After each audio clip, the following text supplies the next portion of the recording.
नमस्कार दोस्तों, मैं धवल ध्रुव आपका स्वागत करता हूं मेरे चैनल में। दोस्तों, क्या आप जानते हैं कि वर्ल्ड वाइड यूट्यूब के मंथली कितने एक्टिव यूजर्स हैं? तो वर्ल्ड वाइड अगर कंसिडर करें तो वर्ल्ड वाइड में मंथली यूट्यूब के 200 करोड़ एक्टिव यूजर्स हैं। और अगर हम इंडिया को कंसिडर करें तो इंडिया में मंथली 26.5 करोड़ एक्टिव यूजर्स हैं, जो आने वाले 1-2 सालों में ये नंबर डबल होने वाला है। तो दोस्तों, इस बात से आप समझ ही गए होंगे कि मैं आज YouTube के पूरे बिजनेस मॉडल के बारे में मैं आपको डिस्कस करने वाला हूं। YouTube का मिशन स्टेटमेंट क्या है, वो कहां पहुंचना चाहता है, वो किस तरह से पैसे अर्न करता है, इन सब चीजें मैं इस वीडियो में डिस्कस करने वाला हूं। तो चलिए दोस्तों, हम इस वीडियो को स्टार्ट करते हैं। तो दोस्तों, अभी मैं आपको बताने वाला हूं YouTube के मिशन स्टेटमेंट के बारे में कि वो क्या करना चाहते हैं। तो वो मैं आपको हिंदी में समझा देता हूं। YouTube का मिशन स्टेटमेंट है कि दुनिया में सभी लोगों को अपनी आवाज दूसरे लोगों तक पहुंचाने का हक है, ताकि दुनिया एक बेहतर जगह बन सके, जहां पे इन सब अच्छी बातों को एक दूसरे के साथ शेयर किया जाए, एक अच्छी कम्युनिटी बनाया जाए स्टोरीज के फॉर्म में। यहाँ पे आप देख सकते हैं कि YouTube क्या करना चाहता है। वो कम्युनिटी बनाने का एक प्लेटफॉर्म है, जहाँ पे सभी लोग अपने एक स्ट्रॉन्ग कम्युनिटी को बना सकते हैं, और ये सब चीज़ें वो स्टोरीज के फॉर्म में करना चाहता है। क्योंकि YouTube में हम जैसे जो क्रिएटर्स वीडियोस बनाते हैं, वो ट्राई करते हैं कि इसको स्टोरीज की तरह प्रेजेंट किया जाए, ताकि ये वीडियोस इंटरेक्टिव बन सके, 2 वे इंटरेक्शन अच्छे से किया जा सके। तो इस तरह का एक स्ट्रॉन्ग मिशन स्टेटमेंट YouTube का है। तो इस चीज को अचीव करने के लिए YouTube में 3 पार्टीज इन्वॉल्व होती है। तो सबसे पहले होते हैं यूजर्स, जो वीडियोस को YouTube पे देखते हैं। ये YouTube के लिए असली प्रोडक्ट्स हैं। आप इस बात को अच्छे से समझना दोस्तों। यूजर्स, जो व्यूअर्स हैं, वो YouTube के लिए प्रोडक्ट है। कैसे, वो भी मैं आपको समझाता हूं। सबसे पहले यूजर्स के लिए YouTube क्या कर रहा है। YouTube का जो सर्च का जो एल्गोरिथम है, वो इतना पावरफुल है कि जो यूजर जिस भी टाइप का वीडियो सर्च करेंगे, उसमें से जो सबसे बेस्ट वीडियो होगा वो YouTube यूजर्स के लिए लेकर आएगा और उसको सर्च में ऊपर लाएगा, ताकि यूजर्स को अच्छे से अच्छा कंटेंट मिल सके। तो ये YouTube यूजर्स के लिए कर रहा है। अभी दोस्तों, दूसरे जो इन्वॉल्व होते हैं लोग, वो होते हैं हमारे जैसे क्रिएटर्स, जो वीडियोस पोस्ट करते हैं YouTube पे। तो उनके लिए YouTube क्या कर रहा है। तो हमारे जैसे क्रिएटर्स के लिए YouTube ये इन प्लेटफॉर्म में फ्री में वीडियोस पोस्ट करने की हमको चांस देता है, ताकि हम अपनी ब्रांड को बिल्ड कर सके, अपने पर्सनल ब्रांड को बिल्ड कर सके। हमारा अगर कोई बिजनेस है तो हम उसको ग्रो कर सके। अगर सिर्फ हम वीडियोस पोस्ट करते हैं तो वीडियोस किस तरह से परफॉर्म करते हैं, तो इन सब चीज़ें हम एनालिटिक्स में देख सकते हैं कि कौन लोग हमारे वीडियोस देख रहे हैं, कहाँ से देख रहे हैं, कितने देख रहे हैं, कितने मेल कितने फीमेल हैं। इस तरह के बहुत सारा डेटा हम देख सकते हैं, ताकि हम अब समझ सके कि हमको किस तरह के वीडियोस बनाने चाहिए अपने ऑडियंस के लिए। तो इस तरह की चीज़ें YouTube क्रिएटर्स के लिए कर रहे हैं। फिर क्रिएटर कैंप्स भी, फैन फेस्ट होते हैं, वो भी ऑर्गेनाइज करते हैं, ताकि हम और भी अच्छे से ग्रो हो सके। और इन सब ऐसी बहुत सारी चीज़ें कर रहे हैं YouTube क्रिएटर्स के लिए। फिर YouTube एडवर्टाइजर्स के लिए क्या कर रहे हैं। तो YouTube एडवर्टाइजर्स के लिए इन्होंने भी एक प्लेटफॉर्म बनाया हुआ है, जहां पे वो जो एडवर्टाइजर्स अपने टारगेट ऑडियंस तक पहुंच सकते हैं। टारगेट ऑडियंस तक कैसे पहुंच सकते हैं। जो व्यूअर्स होते हैं, जो वो लोग जिस वीडियो को देख रहे हैं, उस हिसाब से YouTube यूजर के बिहेवियर को एनालाइज करेगा कि किस टाइप के यूजर्स को किस तरह की वीडियोस देखना पसंद है। तो उस हिसाब से ये जो डेटा होगा वो एडवर्टाइजर्स तक पहुंचाएगा, इनडायरेक्टली पहुंचाएगा, डायरेक्टली नहीं पहुंचाएगा, क्योंकि इसमें प्राइवेसी कंसर्न्स भी होते हैं। तो इनडायरेक्टली इन डेटा को एडवर्टाइजर्स के लिए तक पहुंचाए जाएंगे, ताकि एडवर्टाइजर्स अपने टारगेट ऑडियंस तक अच्छे से पहुंच सके और कम कॉस्ट में पहुंच सके। तो ये सबसे मेन चीज है YouTube जो एडवर्टाइजर्स के लिए करते हैं। तो इस तरह से ये चीजें वर्क करती है। तो दोस्तों, अभी मैं आपको बताने वाला हूं YouTube के रिवेन्यू मॉडल के बारे में कि वो किस तरह से मनी अर्न करता है। तो जो उसका सबसे मेन जो रिवेन्यू मॉडल है वो है यूट्यूब एड्स, जिससे उसका मैक्सिमम रिवेन्यू आता है एडवर्टीजमेंट से। एड्स में भी बहुत तरह की अलग अलग टाइप्स की एड्स होती है, जैसे कि डिस्प्ले एड। डिस्प्ले एड किस तरह की होती है कि जैसे आप वीडियो देख रहे हैं, तो डेस्कटॉप पे वीडियो देख रहे हैं फॉर एग्जांपल, तो उसमें आपको साइड में इस तरह साइड में एक छोटा सा एक बैनर एड आपको दिखेगी, वो डिस्प्ले एड होती है। फिर उसके बाद है ओवरले एड्स। उसमें क्या होता है कि जैसे आप वीडियो देख रहे हैं तो वीडियो में आपको नीचे ऐसे छोटा सा रेक्टेंगल बना होगा, वो ओवरले एड्स होती है, जिसको आप क्रॉस करके उसको हटा भी सकते हैं। तो ये हुई ओवरले एड। फिर होती है स्किपेबल एड। स्किपेबल एड किस तरह की होती है, जैसे आप वीडियो देख रहे हैं तो वीडियो के पहले जो एड आती है जिसको आप स्किप कर देते हैं, तो उसको बोलते हैं स्किपेबल एड। उसके बाद दो तरह की एड होती है, non skippable ad and bumper ads. Non skippable जो एड होती है उसको आप स्किप नहीं कर सकते और वो नियरली 15 to 20 सेकेंड्स की होती है। फिर बम्पर एड्स, उसको भी आप स्किप नहीं कर सकते हैं, वो 6 सेकेंड के आसपास की होती है। फिर उसके बाद होती है स्पॉन्सर्ड कार्ड्स। स्पॉन्सर्ड कार्ड्स किस तरह से होते हैं, जैसे कि कुछ यूट्यूबर्स बोलते हैं कि आप आई बटन पे वीडियो चेक कर सकते हैं, तो उस आई बटन पे जो क्रिएटर्स होते हैं वो अपने वीडियोस को लिंक करते हैं, अपने कोई उन्होंने वीडियोस बनाए होते हैं उनको लिंक करते हैं। लेकिन जो YouTube होता है उसमें से वो कुछ स्पेस अपने एड्स को प्लेस करने के लिए भी रखता है। तो इन सब एड्स से YouTube तो डेफिनेटली काफी अच्छा रेवेन्यू जनरेट कर रहा है, लेकिन इससे क्रिएटर्स का क्या बेनिफिट हो रहा है? तो इसमें से YouTube जो अर्निंग जनरेट कर रहा है उसमें से 45% जो रेवेन्यू है वो YouTube क्रिएटर्स के साथ शेयर करता है और 55% वो खुद रख लेता है। तो इस तरह से ये चीजें वर्क करती है। दोस्तों, मैं दो एड्स से टाइप से यूट्यूब एड्स के बारे में जिसके बारे में मैं बताना भूल गया, वो है home page ads. Home page ads क्या होती है, जो आप सबसे पहले यूट्यूब खोलते हैं तो उसमें आपको होम पेज में जो सबसे पहला फर्स्ट वीडियो दिखता है, जो बड़ा वीडियो होता है, वो होम पेज एड होती है, जिसमें 100% कमीशन यूट्यूब खुद रख लेता है। इसमें उसको क्रिएटर के साथ कुछ शेयर करने की जरूरत नहीं है। फिर होती है सर्च एड्स।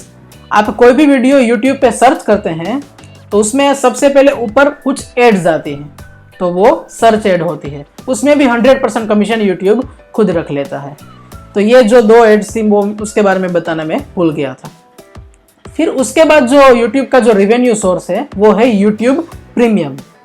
उसमें क्या होता है दोस्तों कि उसमें आपको यूट्यूब प्रीमियम में आप मंथली सब्सक्रिप्शन पे करके आप यूट्यूब म्यूजिक सुन सकते हैं, आप एड फ्री वीडियो देख सकते हैं, जिसमें आपको यूट्यूब में कोई भी एड्स नहीं आएगी, आप बिना एड के वीडियोस अच्छे से देख पाएंगे। और भी बहुत सारी चीज़ें इसमें आती है, जिससे वो मंथली सब्सक्रिप्शन पे मनी अर्न करता है। फिर उसके बाद है चैनल मेंबरशिप। उसमें क्या होता है दोस्तों कि उसमें जो क्रिएटर्स होते हैं, क्रिएटर्स वो अपना खुद का सब्सक्रिप्शन चला सकते हैं। जैसे आप कई यूट्यूबर होते हैं, उसमें आप देख सकते हैं ज्वाइन बटन आप देख सकते हैं, जिसमें आप मंथली सब्सक्रिप्शन पे करके उनके साथ ज्वाइन हो सकते हैं। उसमें भी वो अलग अलग अपने हिसाब से वो प्लान्स रखते हैं। तो इसमें भी 30% जो कमीशन होता है वो यूट्यूब खुद रख लेता है। उन क्रिएटर्स ने जो इस सब्सक्रिप्शन से जितने भी मनी अर्न किए होते हैं उसमें से 30% कमीशन यूट्यूब रख लेता है और 70% वो क्रिएटर्स को दे देता है। तो इस तरह से यूट्यूब प्रीमियम और चैनल मेंबरशिप वर्क करती है। दोस्तों, दूसरा जो रेवेन्यू सोर्स है यूट्यूब का वो है अफिलिएट मार्केटिंग। जैसे आप देखते हैं दोस्तों कि कुछ लोग जो क्रिएटर्स होते हैं वो लोग कहते हैं कि आपको अगर इस प्रोडक्ट को खरीदना है तो डिस्क्रिप्शन में दी गई लिंक से आप प्रोडक्ट को खरीद सकते हैं। ये जो हुआ, ये क्रिएटर्स अपने हिसाब से सजेस्ट करते हैं आपको प्रोडक्ट्स, लेकिन कभी कभी यूट्यूब खुद आपको प्रोडक्ट सजेस्ट करते हैं कि आप लोग प्रोडक्ट्स खरीद सकते हैं। जो क्रिएटर्स ने जो प्रोडक्ट सजेस्ट किए होते हैं उसमें क्रिएटर्स को कमीशन मिलता है, लेकिन कभी कभी जो यूट्यूब जो सजेस्ट करता है प्रोडक्ट्स उसमें यूट्यूब को कमीशन मिलता है। लेट्स एग्जांपल कि उसने अमेजोन में से कोई भी प्रोडक्ट्स को आपको सजेस्ट किया, तो अमेजोन जिस हिसाब से कमीशन रखता है उस हिसाब से कमीशन वो यूट्यूब को पे करेगा। इस तरह से YouTube अफिलिएट मार्केटिंग से भी अर्न करता है। फिर उसका जो दूसरा जो रिवेन्यू सोर्स है वो है पार्टनरशिप विथ टीस्प्रिंग। टीस्प्रिंग एक ऐसी कंपनी है जहां पे आप मर्चेंडाइज खरीद सकते हैं, जैसे कि टी शर्ट्स, मग्स, फिर मोबाइल के जो कवर्स होते हैं, वो इस तरह के जो मर्चेंडाइज होते हैं वो आप टीस्प्रिंग से खरीद सकते हैं। तो YouTube ने टीस्प्रिंग के साथ पार्टनरशिप की है, तो उसमें वो कितने % कमीशन वो टीस्प्रिंग से लेता है वो तो मुझे नहीं पता, क्योंकि इस तरह का डेटा मुझे नहीं मिला मेरी रिसर्च में, लेकिन कुछ % वो कमीशन जरूर टीस्प्रिंग से लेता है।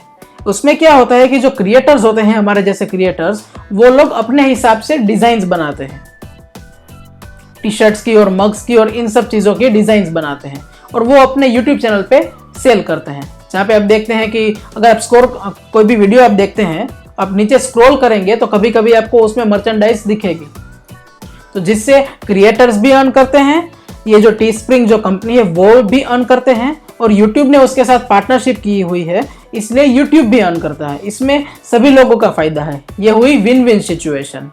तो इस तरह से ये टीस्प्रिंग और ये सब चीजें वर्क करती है। दोस्तों, दूसरा जो YouTube का जो रेवेन्यू मॉडल है वो है paid videos and paid movies. Paid videos में क्या होता है, जो हमारे जैसे क्रिएटर्स होते हैं वो कुछ वीडियोस को पेड रख सकते हैं कि आपको उस वीडियो को देखने के लिए कुछ पैसे आपको पे करने होंगे। पेड वीडियोस और पेड मूवी में भी दो तरह से पेमेंट आप कर सकते हैं, एक रेंट पेमेंट और फुल टाइम पेमेंट।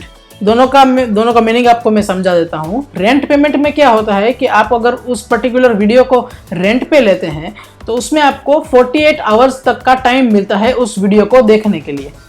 उसके बाद उसकी वैलिडिटी खत्म हो जाती है, तो उसके बाद आप उस वीडियो को नहीं देख सकते। अगर आपको वापस उस वीडियो को देखना है तो आपको वापस उसको रेंट पे खरीदना पड़ेगा।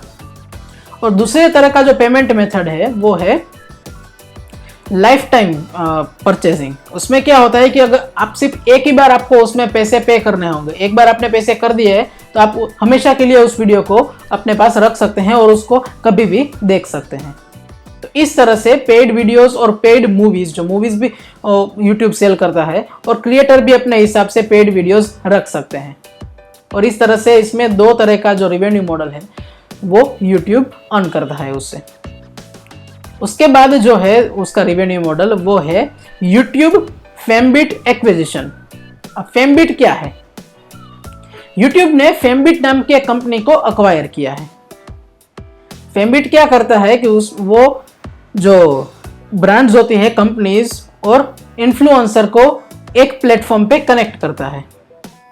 जैसे उसमें फॉर एग्जांपल मैं एक क्रिएटर हूँ, मुझे अपने वीडियोस से मनी अर्न करने हैं, और एक कंपनी वो मेरे वीडियोस के थ्रू अपने प्रोडक्ट्स को सेल करना चाहते हैं, तो वो कंपनी मुझे कुछ मनी पे करेगी ताकि मैं उनके जो प्रोडक्ट्स एंड सर्विसेज हैं उसको मैं अपने वीडियोस में बता सकूं अपने ऑडियंस को।